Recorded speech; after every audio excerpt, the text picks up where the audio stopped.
കേരളത്തിൽ വരാനിരിക്കുന്ന നിയമസഭാ തിരഞ്ഞെടുപ്പിനോടനുബന്ധിച്ച് വളരെ തിടുക്കപ്പെട്ടാണ് ഇപ്പോൾ തിരഞ്ഞെടുപ്പ് കമ്മീഷൻ SIR നടപടികൾ മുന്നോട്ട് കൊണ്ടുപോകുന്നത്.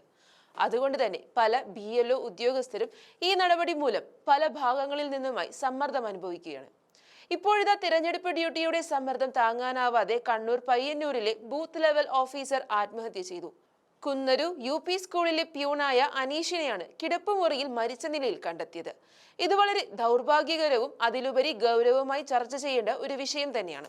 സംസ്ഥാനത്തെ BLOമാർ കടുത്ത സമ്മർദ്ദത്തിലൂടെയാണ് കടന്നു പോകുന്നതെന്നും കുറച്ചുകൂടി സമയം നീട്ടിത്തരണമെന്നും തിരഞ്ഞെടുപ്പ് കമ്മീഷനോട് അധികൃതർ ആവശ്യപ്പെട്ടിരുന്നതായി പറയപ്പെടുന്നു. എന്നാൽ യാതൊരു ദയാദാക്ഷിണ്യവുമില്ലാതെ ഏകപക്ഷീയമായ നടപടിയാണ് തിരഞ്ഞെടുപ്പ് കമ്മീഷൻ സ്വീകരിച്ചിരിക്കുന്നത്.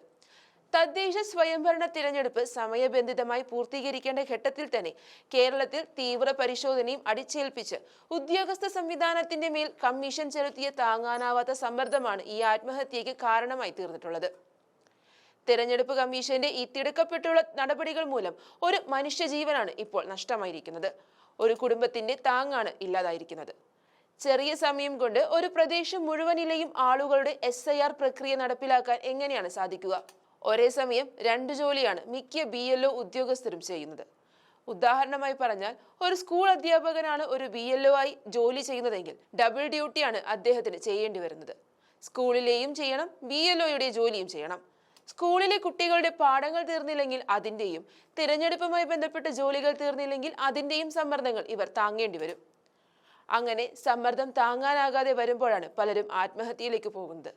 ഇത്തരത്തിലുള്ള ഉത്തരവാദിത്വപരമായ ജോലികൾ ചെയ്യുന്നവരുടെ മാനസിക നില കൂടി പരിഗണിച്ചു വേണം ഇവർക്ക് ജോലി നൽകാൻ.